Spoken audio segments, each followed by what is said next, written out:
Assalamualaikum warahmatullahi taala wabarakatuh. Alhamdulillah summa alhamdulillah ma taufiqi wal intisami illa billah wa alaihi tawakkaltu wa ilaihi unib.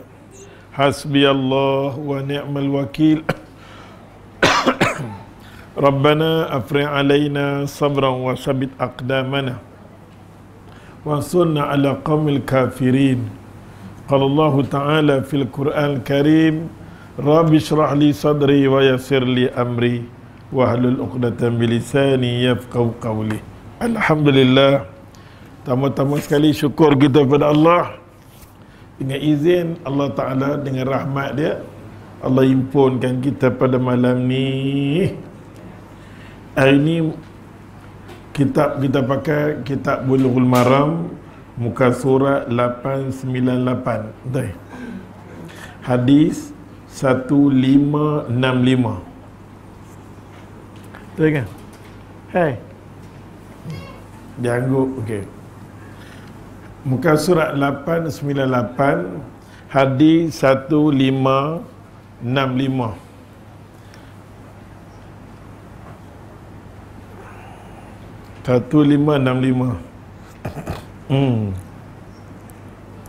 Daripada Abdullah bin Mas'ud, Ani bin Mas'ud, dengan arti kata nama dia Abdullah. Abdullah bin Mas'ud ni khadam Nabi nombor 2. Mula-mula sekali Anas bin Malik nombor 2 dia. Dan dia ni kelebihan dia banyak lah. Ustaz kalau baca hadis duk sebut nama dia Abdullah bin Mas'ud. Dia terkenal sangat-sangat dengan Nabi suka bacaan Quran dia. Dia khadam Nabi nombor 2. Dia nanti keluar masuk rumah Nabi. Nabi pesan kat dia, wahai Abdullah bin Mas'ud, ambil kurma letak. Tetamu mai, siapa mai letak. Nabi selalu dipesan pada khadam nombor 2 dia, Abdullah bin Mas'ud. Nampak tak? Satu hari masuk-masuk, dia kata, ya Rasulullah, tengok-tengok dalam rumah tak ada. Nabi kata, macam mana boleh tak ada? Kena dalam rumah. Rumah yang ada kurma barakah. Kalau Ustaz jual kurma malam ni, lakulah. Kurma tak jual, tak ada. Kita ni kalau promote macam ni, dia buatlah. Dalam kurma, dalam rumah kena sikit kurma. Kan orang kita ni kurma bulan puasa aja. Kan? Siapa nak kurma, pergi rumah Datuk Syekh. Bawa balik pada Mekah. Satu kontena dia order. Kan. Oleh sebab tu Nabi SAW, Nabi bagi tahu dekat Abdullah bin Mas'ud, pergilah tengok kurma, dia tak ada. Akhirnya dia pun naik atas pokok, dia naik. Nabi duduk ada dalam rumah. Sahabat-sahabat Nabi semua duduk ada kat luar. Akhirnya Nabi dengar bunyi, suara bunyi macam duk gelak-gelak, duk sonok di luar rumah Nabi. Nabi kata, awak mereka ni over sangat. Gelak-gelak, seronok. Dia kalangan sahabat, dia manusia. Nampak tak?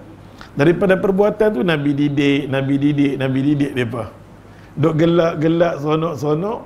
Rupa-rupanya mereka tengok Abdullah bin Mas'ud naik. Nak cerita pun, nak ungkap bahasa pun tak tahu. Bila dia naik atas pokok tu, kita nak kata nama binatang tak elok pula sahabat. Dia naik cepat. Dia kelebihan naik atas pokok ni memang dia dapat nombor 1. Abdullah bin Mas'ud, bila dia naik atas pokok, dia nanti tarik seluar dia. Nampaklah betih dia. Dia pula kurus kering. Orang kurus kering ni tengok betih dia. Kita gelak. Sahabat pakai duk gelak. Pakai duk gelak. Pasal dia pakai seluar, dia tak nampak lah. Bila dia tarik nampak kecil halus. Nabi keluar, Nabi kata, aku tahu yang paduk gelak ni, yang paduk seronok ni, pasal dia duk panjat naik. Dia duk panjat naik atas pokok tu. Hampa tengok betih dia kecil apa gelap. Hampa nampak betih dia kecil, sekecil-kecil betih dia. Nabi kata amalan dia sebesar bukit Uhud. Sejak daripada hari tu, sahabat Nabi hormat dekat dia, tak kata apa dah. Tak kata, jangan duk pelekeh dia. Amalan dia hampa pun tak ada. Hampa duk gelak dekat dia, amalan hampa pun tak ada. Nampak tak? Kadang-kadang kita nak kata orang tu, kita nak gelak kat dia, nak pelekeh kat orang tu, kadang-kadang kita kena ingat Ada satu hari kita tak boleh gelak, dia tolong bagi gelak bagi kita. Dia akan menyeronokkan kita.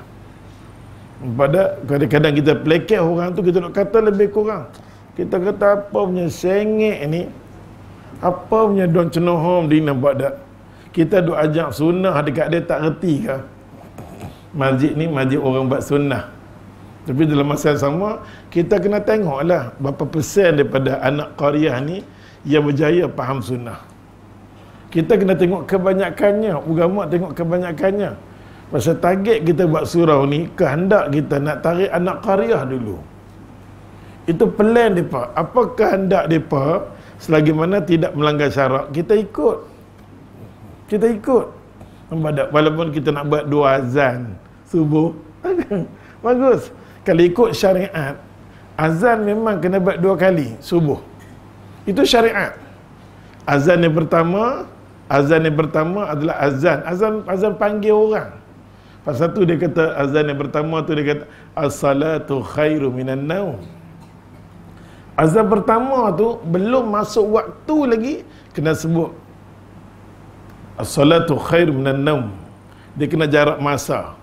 Dia antara sejam, setengah jam baru anak qaryah tahu, oh, apa nama, lagi setengah jam subuh nak masuk. Bila dah masuk waktu, tak boleh ada dah as-salatu khairu minan naum. Tapi kalau kita boleh buat 2 azan, rentak dia macam tu. Tapi masalahnya bila kita buat 1 azan, dah orang biasa dengan as-salatu khairu minan naum, kita kena pakai yang tu. Kita tak boleh automatik apa nama kita dengar pengajian terus kita beramal. Bukan macam tu. Tengok pula kita kena ambil kira anak qaryah. Zuruf, uruf tu semua kena ambil kira. Mau hukum mai buat. Nampak tak? Oh, macam tu baguslah. Lepas tu kalau hukum ajak dekat kita, kedai yang ada arak tak boleh masuk. Kita nak masuk supermarket yang ada arak. Ni hukum. Itu hukum juga. Nampak tak? Ada benda mampu kita buat, ada benda kita tak mampu buat. Nampak tak? Dalam masalah 2 azan ni memang bagus sangat-sangat kalau boleh buat. Kalau kita nak latih anak qaryah kita buat, alhamdulillah. Sekurang-kurangnya jangan bagi kejutan. Hantar sorak dekat kita lah ni nak buat masjid kita mengikut sunnah. Bagi satu hadis Nabi dekat depa, inilah cara Nabi ajak kita azan. Hantar. Dan kita tengok feedback dia, kita bagi tahu lagi 2-3 hari ni sekian-sekian tarikh azan kita ada 2 kali. Sekurang-kurangnya kita dah bagi tahu kepada anak qaryah. Bila dengar sekalipun dia tak jadi kejutan. Ini selalu kita doa azan as-salatu khairu minan naum. Mai dengar malam ni, besok subuh tak ada dah. Ayo. Memang kita buat sunnah dalam masa yang sama. Nabi elakkan jangan timbulkan fitnah. Walaupun kita nak buat sunnah, tapi jangan menyebabkan daripada buat tu menyebabkan Kalau kita tak buat as-salatu khairu minan, kalau kita buat as-salatu khairu minan naum, adakah dia terkeluar daripada syariat? Tak, nampak tak? Kalau kita mampu buat 2 azan, alhamdulillah. Ada setengah-setengah di KL buat 2 azan. Alhamdulillah, macam di Perlis orang duk reti dah. Itu pun bukan semua tempat. 1-2 tempat je, bukan semua, nampak tak? Nak ambil masa benda sunnah ni. First kita target adalah kita nak anak qaryah kita sangka baik dengan surau. Sangka baik dengan masjid. Apakah hendak dia sikit kita ikut selagi mana dia tak melanggar syarat. Selagi mana dia tak melanggar syarat, kita ikut. Kita target kita anak qaryah kita. Kita kena fokus anak qaryah yang kita sayang. Bukan kita buat kuliah, kita target kawan-kawan kita daripada jauh boleh kumpul sini. No, ayo, kara pula. Kena target. Yang duk main sepak takraw, duk tarik, hampas kat aku, bagi. Sampai ke azan dia tak tahu. Kena tolong tu dulu, nampak tak? Masjid surau ni dia punya kerja besar. Dia kena fikir macam mana cara rumah ni belum main. Ustaz, 3 rumah saja main, lain rumah tak main. Maka kita kena fikir. Kena bekerja ke arah tu. Kalau semua surau masjid cek kawasan anak qaryah ni tak main lagi. Kita kena sibuk, kena fikir dalam masa yang sama. Perlu kita sendiri yang ni berdoa, minta hajat dengan Tuhan. Tuhan goncangkan hati mereka, gerakkan hati mereka. Allah akan bersama dengan kita. Allah bersama dengan kita. Susah penat kita, Allah bersama dengan kita. Nampak tak? Selingan. Abdullah bin Mas'ud ni pun nampak tak? Abdullah bin Mas'ud kelebihan dia banyak. Salah satunya dia ada suka baca Quran. Dia suka baca Quran. Maka dia lah disebut kat kita, ingat Nabi SAW satu hari Nabi mai dekat Kaabah, tiba-tiba Nabi dengar orang baca Quran, Nabi duduk dengar. Nabi suka sahabat-sahabat dia yang ada suara sedap. Nampak tak? Nabi suka, Nabi kan duduk. Salah seorangnya Abdullah bin Mas'ud. Memang tak boleh lawan. Ada orang kata, ustaz, bukan apa nama Abu Musa Asy'ari. Memang Abu Musa Asy'ari dia punya suara orang dengar boleh mati. Ada apa mati? Tengah duk makan, tak mau nak makan tengok. Duk dengar dia baca tu sampai tak makan, boom. Pasal apa? Nabi SAW, Nabi kata kat Abu Musa Asy'ari, seorang hang ni punya sedap lah. Aku rasa seorang ni macam Nabi Daud. Satu Nabi bila dia zikir, dia baca saja sebutan, bila dia zikir saja, semua makhluk ya Allah tengah duk makan, tengah bekerja diam. Sampai lapar nak makan, tak layan makanan, mati macam tu je. Saya tak percaya, hangguk sudah. Ada faham? Terlalu asyik sangat. Kita pun kadang-kadang nak makan, tiba-tiba dengar satu lagu. Dengar satu lagu tu. Bila kita dengar lagu kita fokus kepada lagu tu. Nak makan pun tak makan. Contoh. Tambah lagi kita buat breakdown kan. Pada yang dulu buat kan pada. Oleh sebab tu ya Allah, orang yang ada suara sedap ni macam Abu Musa Asy'ari, hamba kena baca sikit-sikit tentang sahabat ni seronok. Dia orang yang hati mai daripada hati keras daripada Yaman. Dalam ramai-ramai dia boleh mai tengok Nabi balik, boleh patah balik, dia boleh musafir balik dengan apa nama Muaz bin Jabal. Dia pun punya kelebihan suara ni Allah bagi, subhanallah. Ada orang Allah bagi kelebihan suara. Macam Hikam Allah bagi kelebihan suara dia. Nampak tak? Walaupun kadang-kadang kita nak tolak dia nak jadi imam, kita risau. Dengan t-shirt macam ni, dengan t-shirt tulis apa nama Pro Tajdid, nak jadi imam mau rimbuk mampus. Mau tak mau suara sedap, tolak dia. Tolak dia. Biarlah jadi imam. Bila dia jadi imam, kita duk tengok di belakang dia Pro Tajdid. Terus Tajdid. Ni pun satu raplah juga, nampak tak? Orang-orang yang sunnah kalau boleh jangan ada unsur pakaian cuma bentuk menulis ni. Bila dia makro, bila orang semayang duk tengok, semayang duk tengok dia Pro Tajdid, ikutilah sunnah, follow sunnah. Kepala otak hang mak dia katakan kan. Contoh nampak tak? Semua bila kita nak pakai baju tu, bila nak semayang dia kena selum satu. Dia jaga nampak. Ni semua sunnah ajak kat kita. Nampak? Kita baikilah. Nanti kita pasal kita ejen yang bawa sunnah. Ejen yang bawa kata inilah cara Rasulullah. Kita bila pakai macam tu, orang kenal kita kena jaga sangat-sangat ada kat luar. Bila ada kat luar ni, benda kena jagalah. Terutamanya dengan geng-geng yang bukan sunnah, muamalah kita, sembang kita kena jaga. Badak Abu Musa Asy'ari, Allahu Akbar kabira. Sampai dia boleh jadi qadi, penentu, lembut hati dia. Pasal satu bab kita duk mengaji ni, semua orang hati keras ustaz pun, nampak jangan mengaku, nampak kadang cengeng nak murid. Nampak kadang-kadang kita geram darah duk naik, darah naik. Oleh sebab tu kadang-kadang kita mengaji ni, salah satu tujuan kita nak lembut, jinakkan hati-hati. Bukan senang. Kalau yang ni boleh perelok, semayang, mengaji, semua Allah kutip. Tapi tang sini tak elok, kita semayang ke, mengaji ke, zikir ke, sedekah, Tuhan tak tengok, Tuhan tak pandang. Kita boleh test diri kita sendiri. Bila kita kadang-kadang ada benda tak puas hati, kita makan-makan, dah tahu nak buat nasi lemak, buat 20 saja. Dah tahu ramai, buatlah badak mongok. Dia buat main takat 50 saja. Dah tahu dah ramai, gatal. Last sekali berebut nampak tak? Dia ada sesuatu yang tak senang di hati dia, automatik hati dia tak bersih. Bila dia bercakap macam tu, hati tak bersih, dia kena baca diri dia. Allah kata ata biqalbin salim.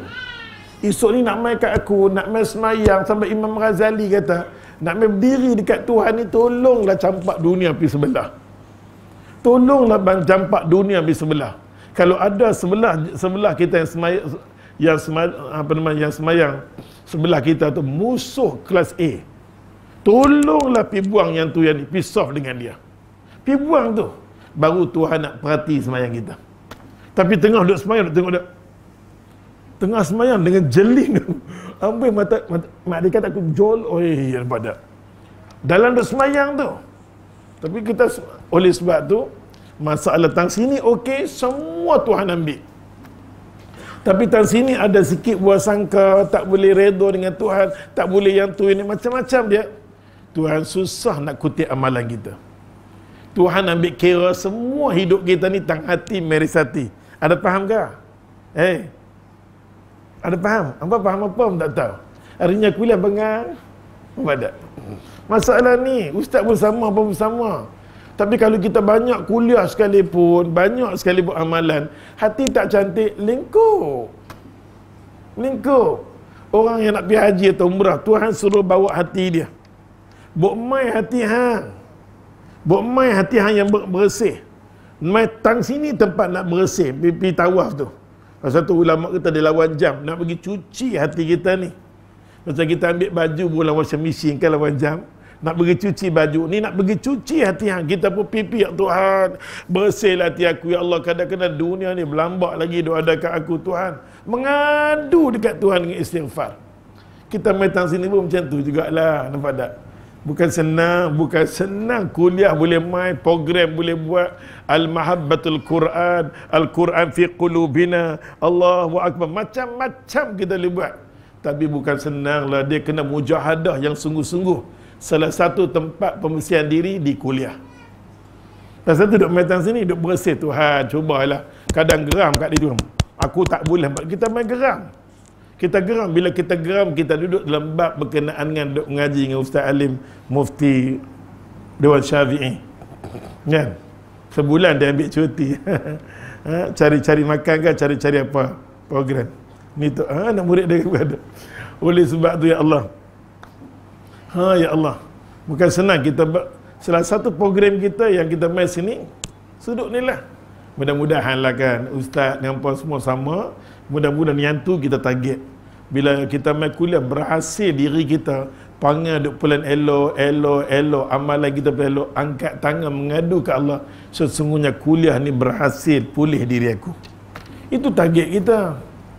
Target orang masjid pula, dia kena bagi perelok diri dia, dan bagi perelok anak qaryah dia. Dia kena tengok. Asal anak qaryah kewajipan semua AJK masjid. Jangan buat seronok ikut suka kita, tak boleh, kena ambil tahu tentang mereka. Pasal masjid ni kita buat untuk mereka, surau untuk mereka. Cuba kita ada panggil mereka ustaz, mereka tak tahu. Berapa banyak usaha kan? Tengok macam mana Abdullah bin Rawahah masuk Islam. Bila dia masuk Islam, dia menangis, dia fikir tentang Qatadah. Dia fikir tentang kawan-kawan dia yang lain. Sama-sama dia buat tokong, nampak tak? Sama-sama dia buat tokong. Tapi dia, Allah gerakkan hati dia. Nabi kata doa, usaha, Allah sama dengan hang. Allah bersama dengan hamba yang sentiasa kita usaha. Berapa kali kita doa untuk anak qaryah kita? Berapa banyak program yang kita buat untuk depan main surau? Tiba-tiba kita tak dantak ustaz, tak ada apa. Hang nak mampu nampak tak? Bukan senang. Ya Allah, kerja hati ni satu kerja yang Allahu Akbar kabirah. Pasal tu hidup di dunia ni satu challenge yang besar sekali.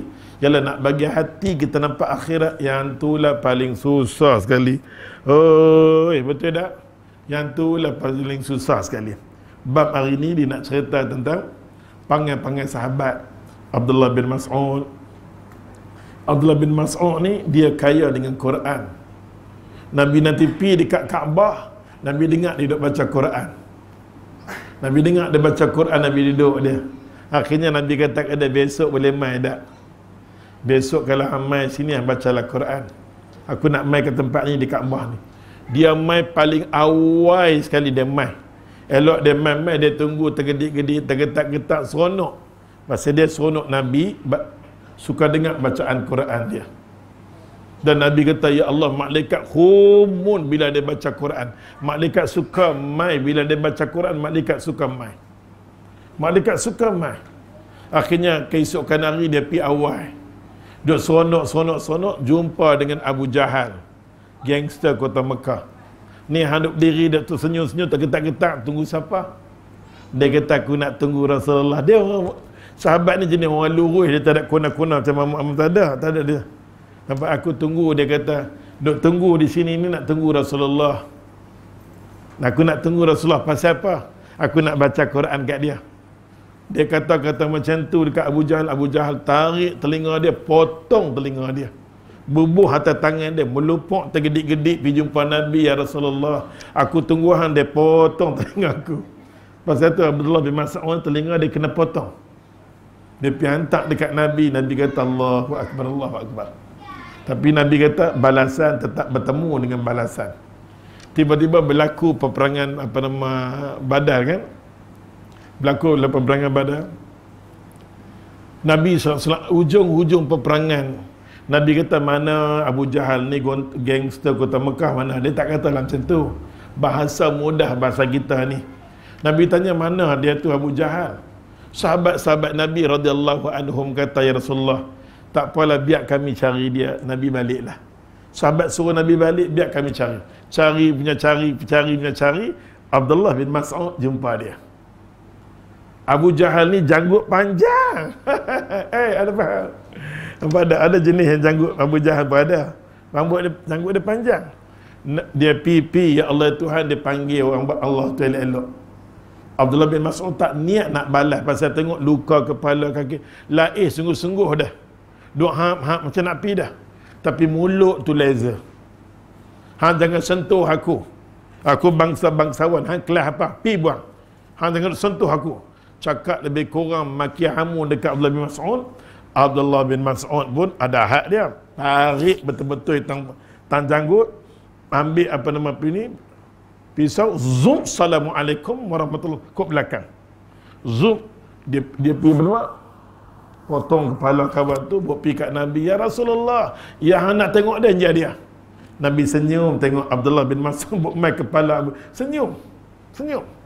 Kalau Nabi larang, sudah tentu Nabi tegur daripada awal perbuatan Abdullah bin Mas'ud.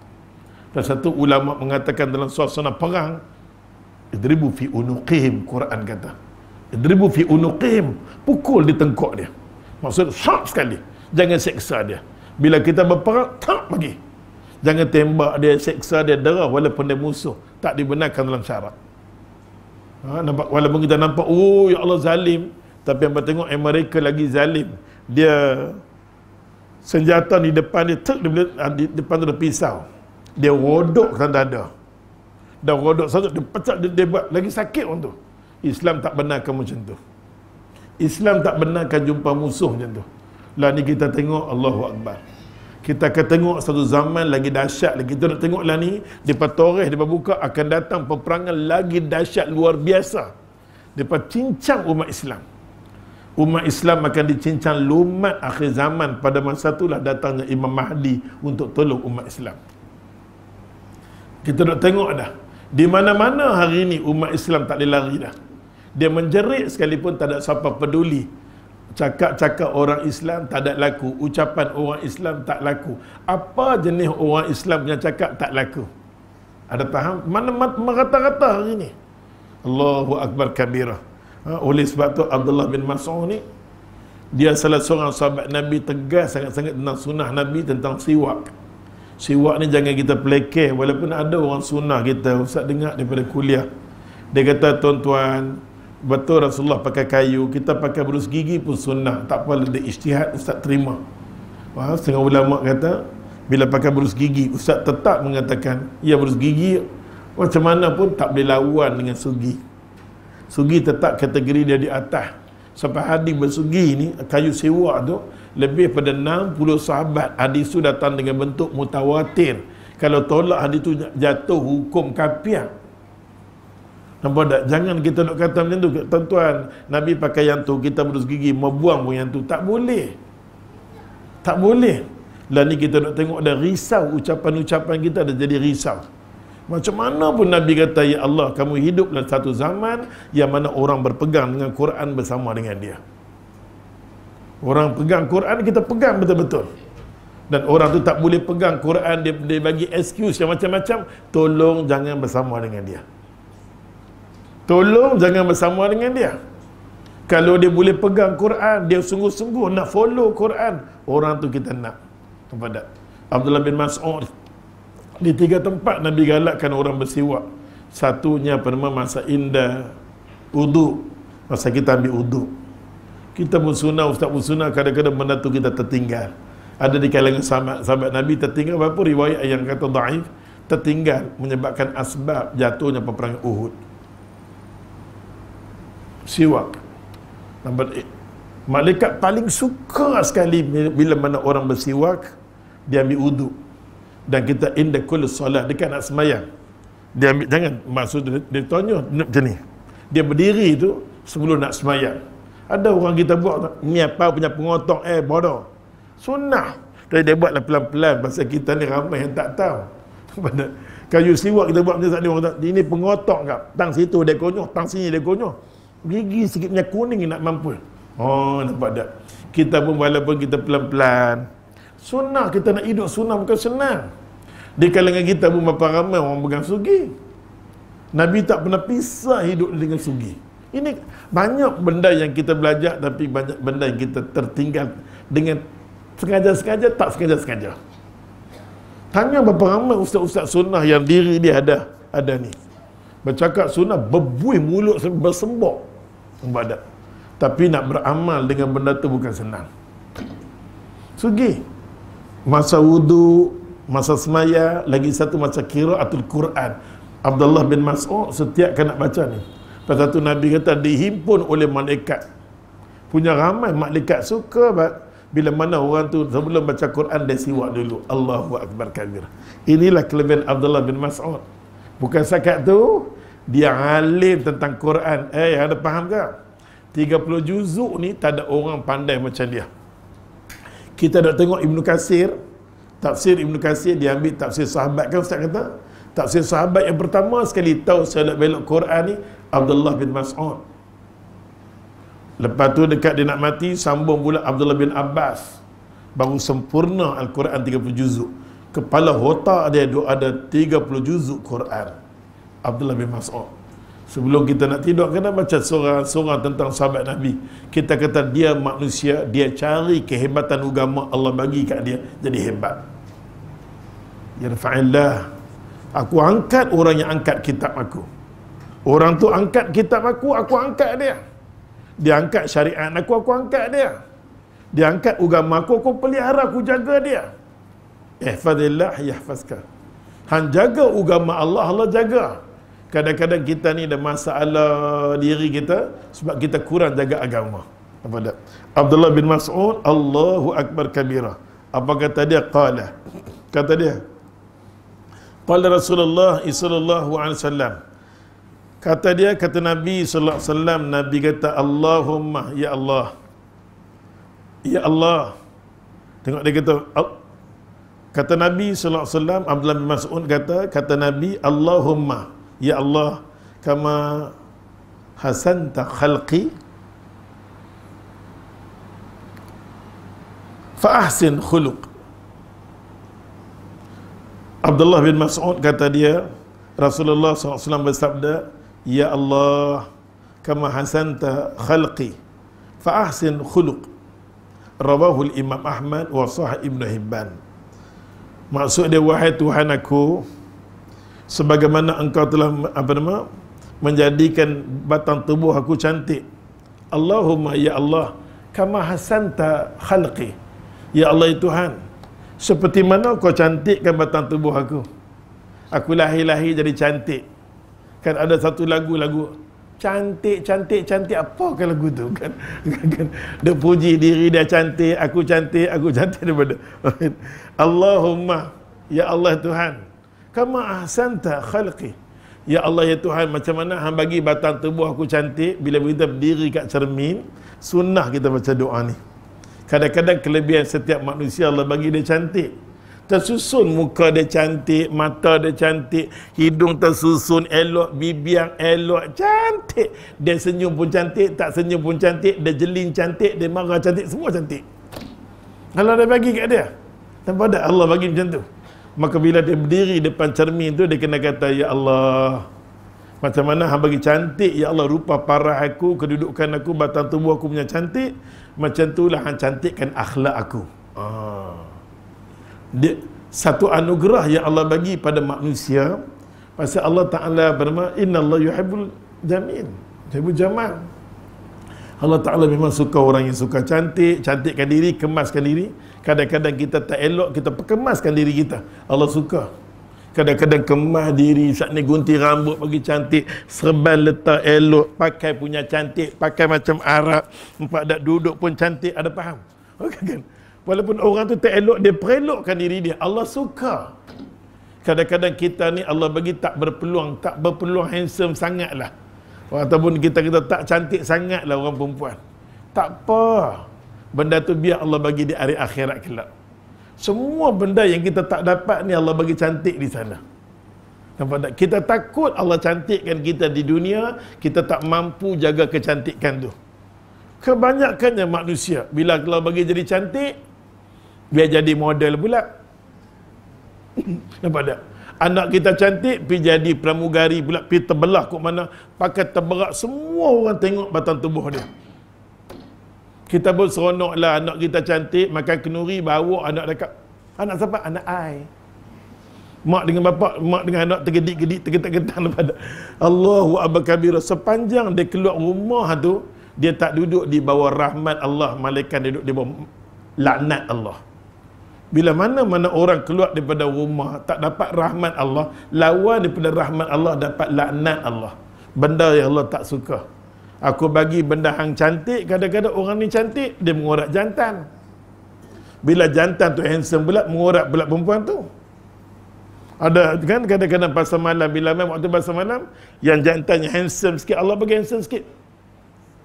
Bila saat ni jantan tu kontak, jantan ni kontak perempuan ni, saat ni perempuan tu perempuan ni. Hidup dia dengan nikmat yang Allah bagi cantik tu, hidup dengan dosa saja. Baik jadi hitam jadi ada faham? Kurang apa nama? Kurang dosa. Ada faham tu? Hangguk sudah. Bilal walaupun hitam dilap, ya Allah, semua bidadari syurga dia panggil dia. Bodoh. Nampak tak? Semua berkenan kat Bilal. Kita mau orang yang berkenan kat kita di hari akhirat kelak. Kecantikan yang ada kat diri kita, pelan lama habis juga. Betul tak? Pelan lama dulu kita kata, je bapa umur 17 tahun. Mak hang kena aku tengok umur macam mana. Oh, dia punya guling Allah punya rambut, nampak tak? Orang dulu dia pakai kutem yang apa kan dulu minyak. Apa pun tak tahu depan ni. Pakai minyak punya Allah je pakai. Dia tak ada pun belagak. Ada faham? Allah berkabir. Oleh sebab tu Nabi SAW ajak dekat kita, bila Allah bagi batang tubuh cantik, berdoa dekat Allah macam mana cantik rupa paras, batang tubuh, macam itulah cantik akhlak dia. Yang itulah manusia yang cemerlang, gemilang sampai tak terbilang-bilang. Sampai setengah mazhab mengatakan kalau nampak kecantikan masih lagi boleh menimbulkan fitnah, pi tutup batang tubuh dia semua. Macam mana kata Abdullah bin Mas'ud, Abdullah bin Abbas, suruh tutup semua, yang buka sebelah mata belah kiri saja, belah kanan pun tutup. Nampak tak? Pun tutup. Kalau boleh nampak masih lagi tangan duk beli belah, orang tengok tangan. Aku rasa perempuan ni cantik, tengok cantik tangan dia sudah halus punya cantik. Dia kena pakai satu benda. Sama macam tu ulama ngeluhkan. Ada ulama pula kata tak payah pakai purdah, ni pun lagi haru. Nampak. Agama galak kan, ulama galak kan. Bila duduk di zaman yang fitnah, boleh bawakan fitnah, pergi sokok semua. Tak apa, sunnah. Sunnah Nabi SAW. Nampak tak? Duk ajak nanti. Jadi kita kesimpulannya, orang yang bagi elok-elok ni rupa parah ni, jagalah. Selalu berdoa ke Allah, ya Allah, ya Allah, ya Allah. Ni jangan mengada-ngada. Nampak tak? Kadang-kadang kita mengada-ngada saja. Kita tahu kita ada kelebihan, handsome sikit, kita pun jalan. Orang tengok pun tak mengada-ngada, ranggi, nak semua pocik. Orang tengok pun kita tahu kita dah tua-tua, nak tengok macam-macam. Berjengket-jengket. Orang tengok macam bodoh. Tengok daripada jauh macam bodoh, tapi dia duk rasa diri dia. Macam tu dengan perempuan. Perempuan dia cantik sikit, Allahu Akbar. Berjalan mengada-ngada satu macam, ya Allah, Allahu Akbar. Macam tong sampah Nabi. Nabi duk abad. Nak tahu dah dunia yang tong sampah tu, itulah dia. Ya Allah, pasal tu bila Allah bagi kecantikan ni, tolong jangan buat maksiat. Tapi hari ni kebanyakannya Allah bagi orang yang cantik-cantik ni kemaksiatan mereka lakukan di atas muka bumi. Pergi ambil gambar daripada tengah jalan. Ramai orang duk tengok rupa dia. Rupa paras kita mahal. Jangan duk tunjuk ke orang daripada. Tak payah. Tak payah. Oleh sebab tu bila kita ada anak, tak payahlah. Kadang-kadang kan bawa dia pergi jadi pramugari ni semua. Pendapatan hasil dia dapat duit tu, cuba tanya ke ulama. Kita sanggupkan nak makan hasil daripada pencarian yang Allah Ta'ala tak redha. Allah Ta'ala tak redha. Pencarian dia tu tak redha. Macam dia kata anak kita kerja tempat arak ke apa. Tengok kadang-kadang pegang botol arak pun ada orang kita. Pegang botol arak pun ada orang kita. Nama apa, Suzili apa, tengok-tengok, orang kita. La hawla wala. Mak dia pula pun seronok. Anak ai penampak mampu nampak tak? Ya Allah, ya Tuhan ni dia doa kat kita. Maksud dia Rasulullah sallallahu alaihi wasallam memohon kepada Allah agar supaya akhlaknya dijadikan baik sebagaimana Allah telah menjadikan batang tubuh dia begitu cantik. Apa dapat anak cantik ni, alhamdulillah, alhamdulillah. Macam mana rupa para dia cantik, alhamdulillah. Dapat anak kecil, orang nak puji saja, cepat-cepat kita subhanallah, alhamdulillah. Jangan dia bawa pada sebaliknya. Doa macam mana elok dia, macam itulah. Kadang-kadang kita tengok anak kita elok tapi mulut dia dengan kita, alamak, alamak. Hukum dia kata kat sini, memohon dia kata kepada Allah kebaikan akhlak dan kebaikan tubuh adalah sunnah Nabi. Kita semua sunnah. Ya Allah Tuhan, bagilah aku jadi cantik. Boleh, tak apa, tak salah. Islam suruh. Dan Islam suruh kita cari benda-benda yang nak bagi cantikkan diri. Tak apa, macam orang perempuan. Lagi sunnah. Dia duduk rumah dia belek. Tujuan dia belek tu nak tunjuk kepada suami pahala banyak sangat.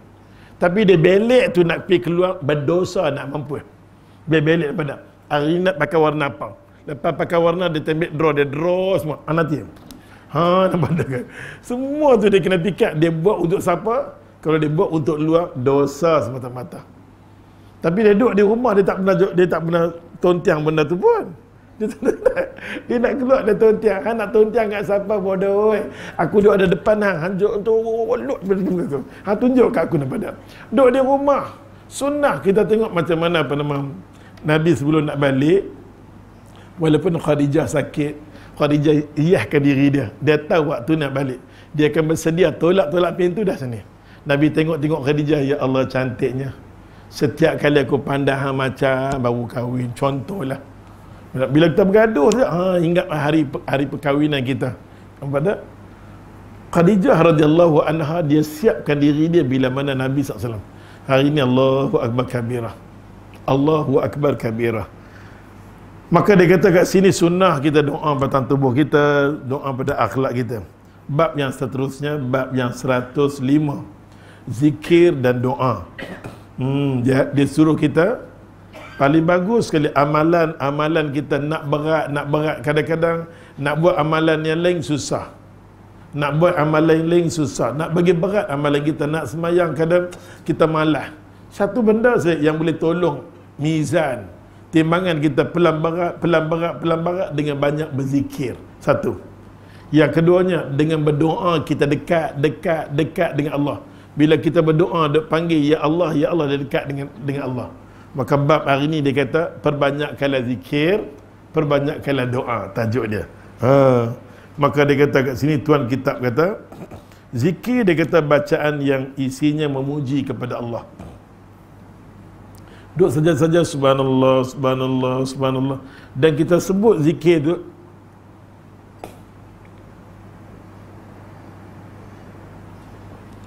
bila kita sebut zikir, biar kita faham. Macam alhamdulillah, terima kasih Tuhan ya Allah. Sambil alhamdulillah, bergeraknya pada syafatain, bergeraknya bibir kita ni bersama dengan hati kita, itu namanya zikir yang cemerlang. Ni juga habis. Tak ada apa pun. Malaikat kata apa yang hang zikir ni bergerak tak sini tak ada apa. Dia kena zikir ni sentuhan hati. Yang kata zikir ni sentuhan hati. Berdoa doa ni minta ni bagi hati bagi elok, tu tujuan dia. Kalau lepas sembahyang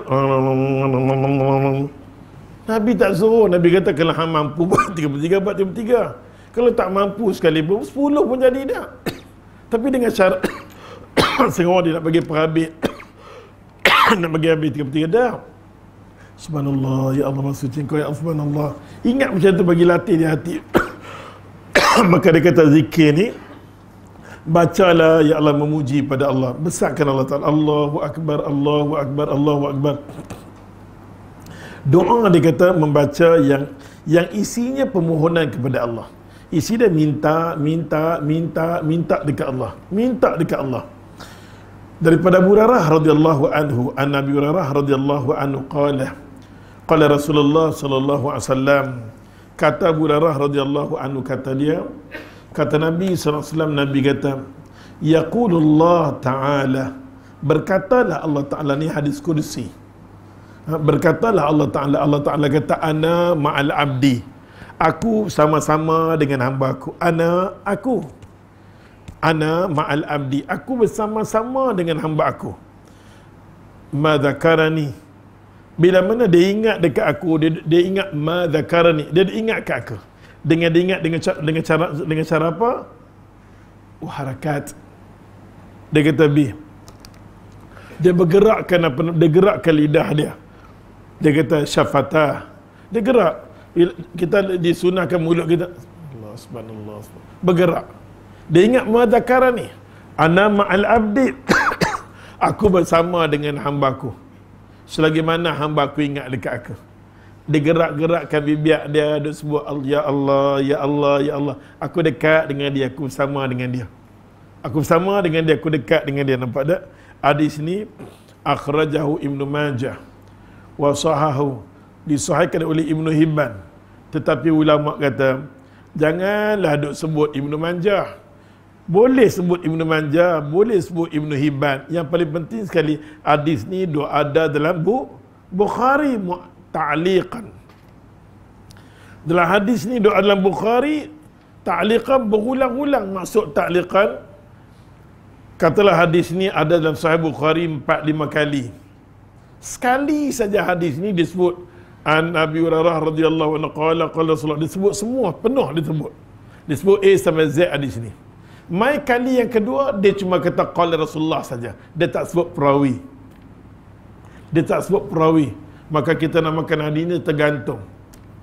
Dia tak sebut, nampak tak? Tergantung. Ini boleh kepada Bukhari dan Muslim. Tetapi kalau Abu Dawud dia kena sebut totally pagi penuh. Kalau dia berulang sekali ke 2 kali ke 3, di tempat yang dia berulang tu dia kena sebut semua penuh.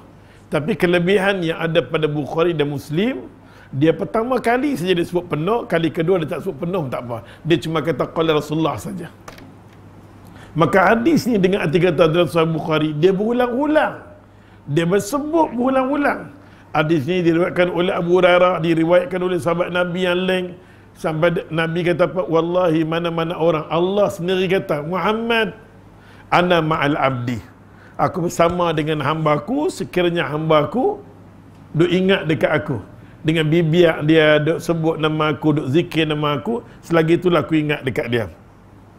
Maksud hadis ni dia kata, nampak tak? Darjat hadis ni dinyatakan sahih, hadis ni sahih oleh Ibnu Hibban. Tetapi Bukhari dah sebut dah. Kadang-kadang hadis ni bila ada dalam Sahih Bukhari, terus tulis Bukhari dulu. Nampak tak? Tuan kitab Al-Hafiz Ibnu Hajar Asqalani kata, pasal apa pergi sebut Ibnu Majah? Pasal apa pergi sebut orang lain? Sebut Bukhari dulu, selesai masalah. Bila sebut Bukhari dulu, semua orang faham kedudukan hadis ni sahih.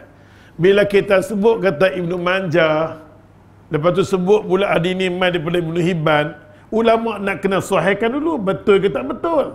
Tapi bila mai dalam Sahih Bukhari, automatik dah sahih, dah betul, boleh beramal. Faham tak? Pasal tu Ibnu Hajar Asqalani kata wa zakarahu. Hadis ini disebut oleh Bukhari. Bukhari yang sebut hadis ni. Rupanya Ibnu Majah baik, yang lain-lain ambil daripada Bukhari. Tulis Bukhari dulu. Maka dia kata kat sini tetapi Bukhari lah yang meriwayatkan hadis ni dengan sanad dia kata muallaq, sahih. Maksudnya Allah sentiasalah menyertai hamba dia. Allah bersama dengan hamba dia. Selagi mana hamba dia duk zikir dekat dia, duk ingat dekat dia. Dan kadang-kadang kita sebut anak kita pun ya. Baru ni ada orang gila. Dia kata kalau nak bagi anak tu main kat dia, anak yang lari sebut 4-5 kali nama anak dia. Ya, baliklah ya. Ni perlu kotak apa? Mai pula satu pula tadi pagi minta mesej, ustaz. Hukum betul ke macam ni ustaz? Ustaz tanya hukum apa? Dia tanya, dia hantar SMS. Dia kata bila kita beli kereta baru, jangan buat main kereta lama. Kereta lama menangis bila tengok kita beli kereta baru. Ni pun rapla pun ada. Ini pun ustaz cakap dalam kuliah, dia kata hukum tak boleh bertemu kereta lama kereta baru. Apa nak jadi dunia? Dah semua pocik. Ada faham ke? Macam ni punya kuliah pun ada tajuk-tajuk dia kereta lama tu jumpa baru. Kereta lama kita jangan pergi letak kat dia jumpa kereta baru, dia menangis, dia sedih nak tinggal dia. Ni apa punya cerita kita pun tak tahu. Ada juga kuliah. Macam tu juga kalau orang yang tertinggal anak dia sebut nama anak ya. Bodoh. Sebut ya Allah lagi bagus. Allah dekat dengan kita. Macam ni semua panggil. Aku tak tahulah hampa ni semua dah ni. Aku tak tahulah ni kuliah macam-macam hari ni. Pasal tu hampa kena rasa syukur tahu kuliah-kuliah di Pulau Pinang ni. Alhamdulillah. Nampak alhamdulillah satu nikmat lah. Satu nikmat yang Allah bagi, kita boleh baca hadis-hadis yang bagus.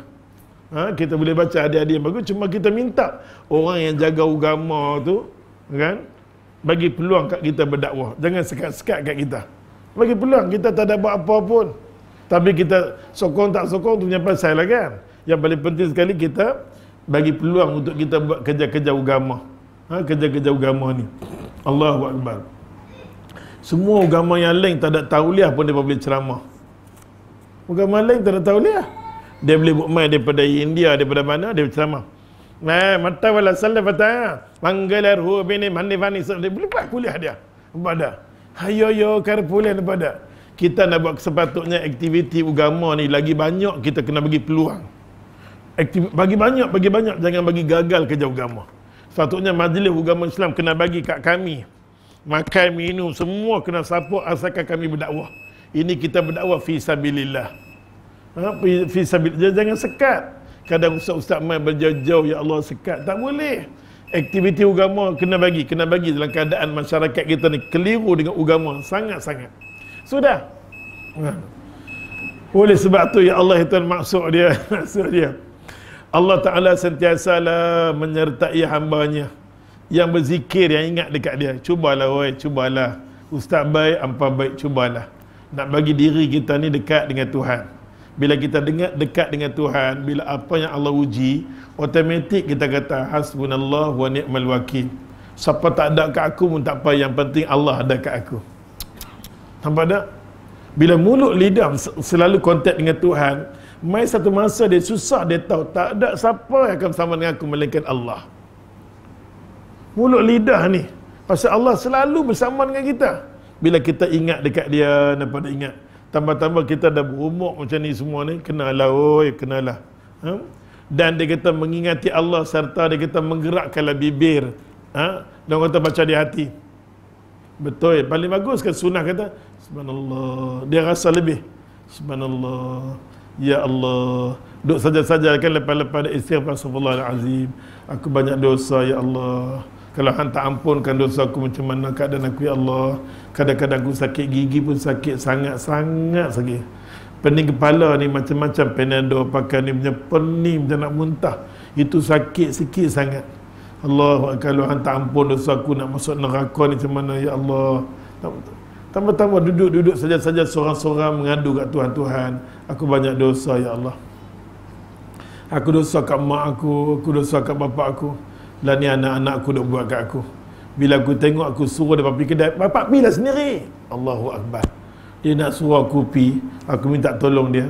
Kita pun teringat, bapak kita kata, pergi beli rokok Ustaz. Dulu kan, pergi beli rokok Ustaz. Kan dulu beli rokok dua ke tiga kan. Tak mau lah. Kita pernah angkat tangan kat bapak kita, lah ni anak kita angkat tangan kat kita. Kita jangan harap kita nak dapat anak yang cemerlang, gemilang sampai tak terbilang-bilang pasal kita dengan mak bapak kita tak cantik.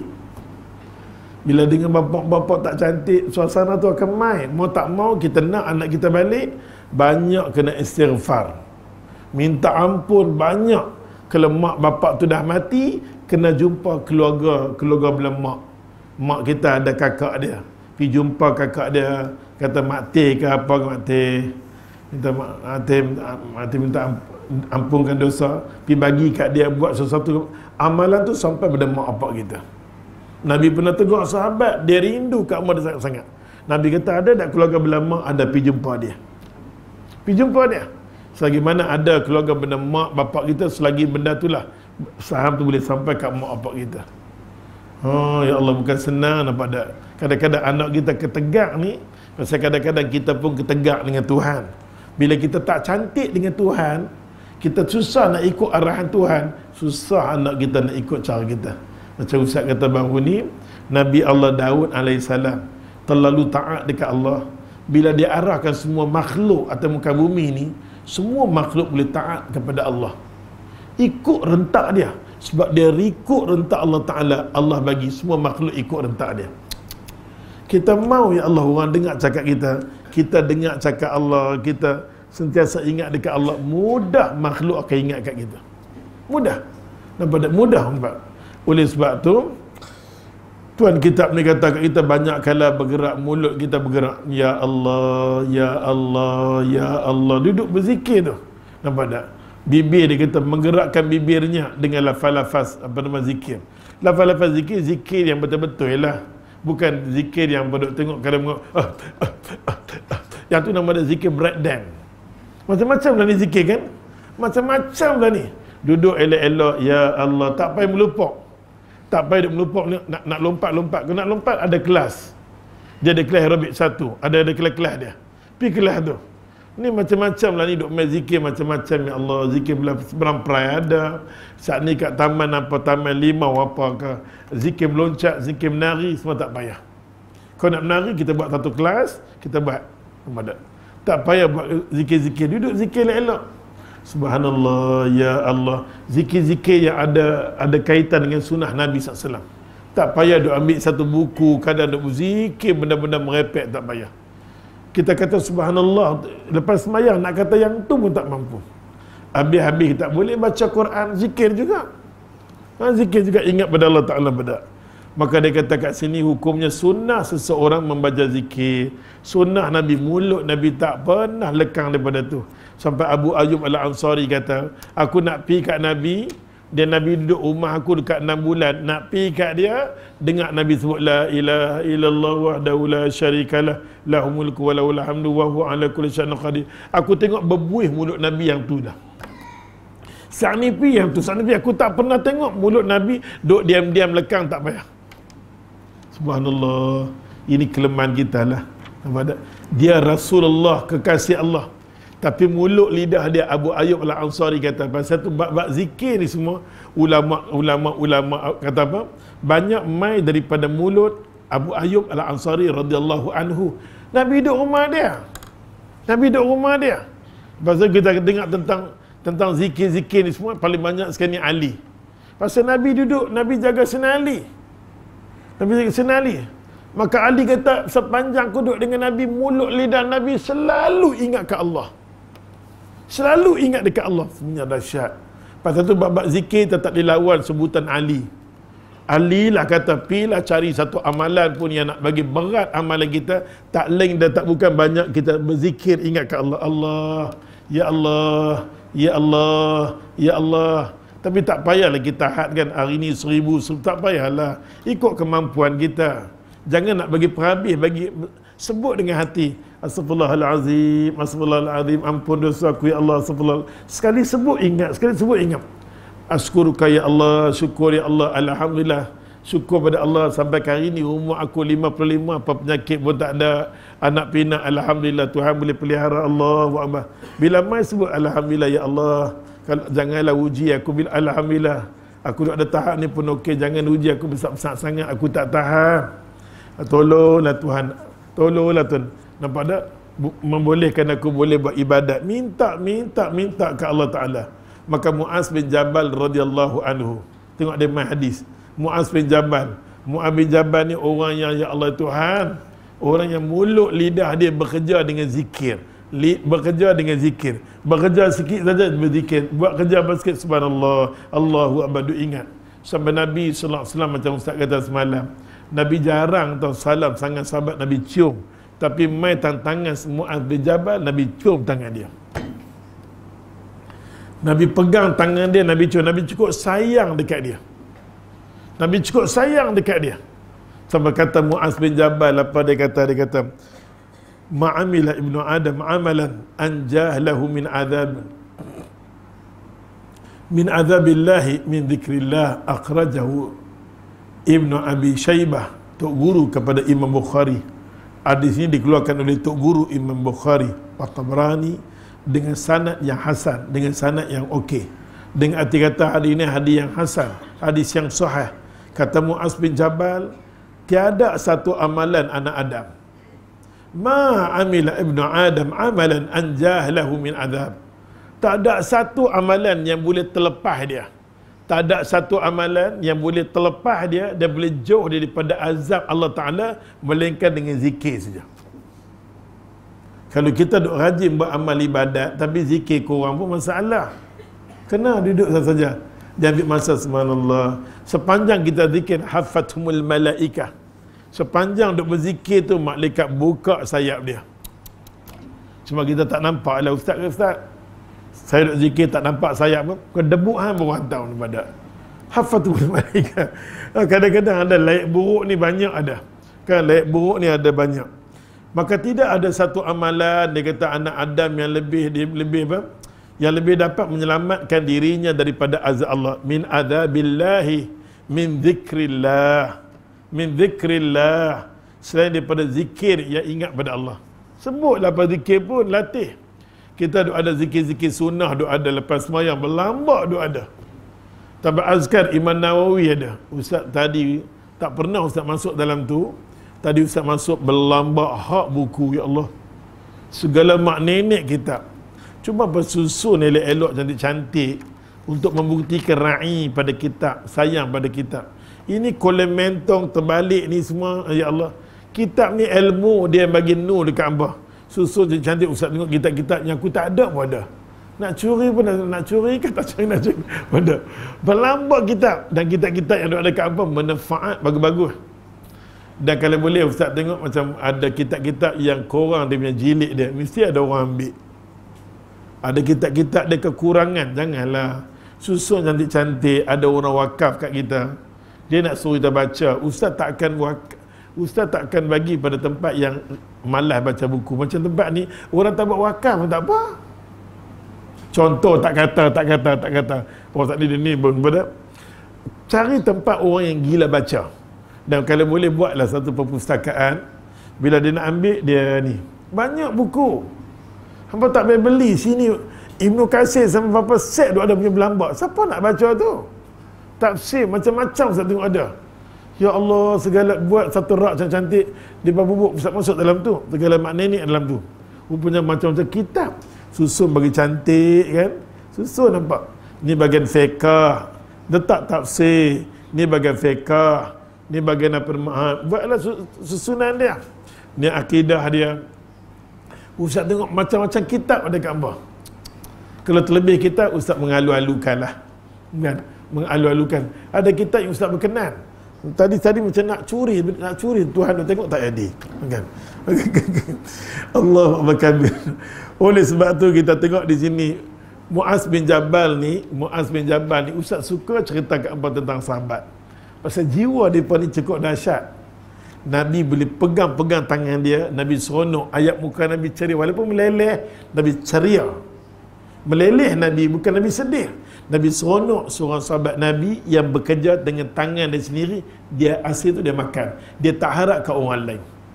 Muaz bin Jabal. Hebat dia. Sampai dia Allah bagi fatahallahu la fi sadr. Allah buka pintu hati dia. Nabi cukup kenal, Nabi panggil ashabul halal wal haram. Dia tahu selok belok halal dan haram. Bila nak hantar ke Yaman, Nabi hantar dia bersama-sama dengan dia orang yang duduk di Yaman. Siapa dia? Abu Musa Asy'ari. Abu Musa Asy'ari usung bawa dia ke sana. Bila sampai kat dia, dia pendakwa cemerlang, gemilang sampai tak terbilang-bilang. Nabi cium tangan dia. Nabi ra'i tangan dia. Pasal apa? Kerah. Usaha dia kerah. Nabi pegang tangan dia. Nabi bukan Allahu Akbar ya Muaz. Ya Muaz. Nabi suka orang yang hidup di dunia ni bekerja keras. Kita hidup sekali, sungguh-sungguh. Kurang tidur kita, tu orang aktiviti yang nak rehat ni kalau boleh kurang. Kurang ke sikit macam apa darah muda. Pulun betul-betul. Pulun betul-betul. Dengan kerja dia pulun. Apa boleh buat pulun. Jangan buang masa. Tak mau duduk. Orang sunnah nak duduk dia apa nama, nak lepak di luar-luar. Sekali-sekala tak apa. Macam setahun 2-3 kali. Ini tiap-tiap hari malah lepas. Ayo. Sembang pula lepas kuliah ni. Dia ada kuliah lagi satu. Pukul 1 baru dia balik. Allahu Akbar. Kalau aku jadi malaikat, aku jadi serbu kat apa-apa dah. Ni apa ni dapat? Sudahlah, bila kita dah main kuliah, masa kita dah pergi cukup. Sembang lebih kurang balik. Balik rumah. Gunakan masa untuk tengok muka anak. Anak kata, bapak tengok muka cik, berapa jam bapak? Berapa jam bapak tengok muka cik? Bapak dah keluar kerja pun cik duduk tidur. Tambahan cuti sekolah, cik tidur. Bapak balik daripada kerja pun sat saja pakai baju pergi tengok kuliah. Balik ke 12 cik tidur balik. Berapa jam bapak tengok cik dalam keadaan celik macam tu. Nampak tak? Kadang-kadang tak seberapa jam. Dia pun tak tahu terlalat anak taman tu. Sejak bila ada sini? Dah 13 tahun baru terlalat sini. Punya bodohnya bapak. Ayo. Nampak tak? Oleh sebab tu Allah bagi anugerah kat kita rumah tangga, pilah balik tengok anak, pegang dengan anak, mesra dengan anak. Kita nak rasa nikmat anak ni bila mana setahun 2, masuk tahun yang ketiga dia besar habis. Dah besar panjang macam ni, nak dakar, nak cium, dia malu bapak-bapak dia. Esok ni pula dia sekolah, masuk asrama, habis pindah. Dia kahwin. Selamat tinggal. Pada selamat tinggal. Habis. Oleh sebab tu ya Allah, nikmat yang Tuhan bagi penuhilah. Pergi balik sembang anak. Nikmat Allah bagi isteri dia ada kat rumah. Dia pun kata tak tahu lah Ustaz. Balik-balik kita jadi macam tongkoi. Tak boleh dekat pantai dekat. Macam tu lah tidur. Macam tu lah duduk tidur setiap malam. Contoh ada faham. Bukan mengamuk saja cerita. Guna nikmat sungguh-sungguh. Lah ni orang duk kata bangsa kita malas. Kadang-kadang memang kita akui sikap tu pun ada juga. Ustaz tak boleh terima lah macam student kadang-kadang mengaji sungguh-sungguh. Alang-alang mengaji target 2 tahun, 3 tahun cepat habis Quran. Selalu kita bagi motivasi kat budak-budak. Bagi semangat untuk dia habis Quran. Kena jangan buang masa. Kadang-kadang bertahun-tahun habis Quran. Ya Allah. Buang masa. Cepat dalam proses tu kena habis. Zaman muda bagi pulut. Umur dah berapa tahun dapat apa dah? Apa dah? Target. Ustaz keluar daripada penjara. Ustaz target. Keluar penjara. Ustaz 0, kosong. Orang yang main mula-mula bagi duit ke Ustaz untuk start apa kerja Ustaz. Kalau Ustaz Sanusi dengan 1000 dia bagi. Dengan 1000 tu lah Ustaz berkembang. Sikit. Lepas tu Ustaz boleh duduk. Tak boleh bergerak. Ceramah tak boleh keluar, tak boleh apa, tak boleh. Duduk satu rumah dekat Maluri. Duduk di Maluri tu. Bila duduk kat situ, Ustaz kata kat Ustaz, depa Ustaz duduk rumah sewa, duduk rumah kawasan tak boleh keluar lah. Masa sama depa nanti mai dalam rumah Ustaz tu, daripada Kelantan mana-mana Kedah semua mai lah. Bila depa mai duduk masa situ, depa macam sewa bilik. Lepas tu depa ada kuliah semua, Ustaz gerak daripada depan tepi. Ustaz kata, aku kena buat sesuatu lah. Maka ustaz kata kat dia macam ni, bila hampa mengajar, hampa dapat duit kuliah, dalam masa yang sama hampa main jauh, mai ustaz buat sesuatu nak? Ustaz beli freezer, hak frozen, ustaz bubur semua dalam tu penuh. Setiap kali ustaz ni nak keluar pergi kuliah, ustaz posok belakang kereta depa frozen. Sekian kalau habis, ni banyak aku, ni banyak hang, ni banyak aku. Okey? Dengan macam itulah, dengan izin Allah Ta'ala, lama-lama ada seorang ustaz, dua ustaz, tiga ustaz, semua ustaz ambil kat aku. Allahu Akbar. Sampai ustaz berkawan dengan Ustaz Ismail Kamus. Ismail Kamus sebagai idea dia terlalu besar. Ustaz Ismail Kamus, idea dia Masya Allah. Dengan idea dia, subhanallah, dia jual kismis, sesen pun dia tak ambil. Cuma orang gatai bubuh nak muka dia. Dia tak jampi apa pun, dia jual kismis macam tu, kita terlebih-terlebih over.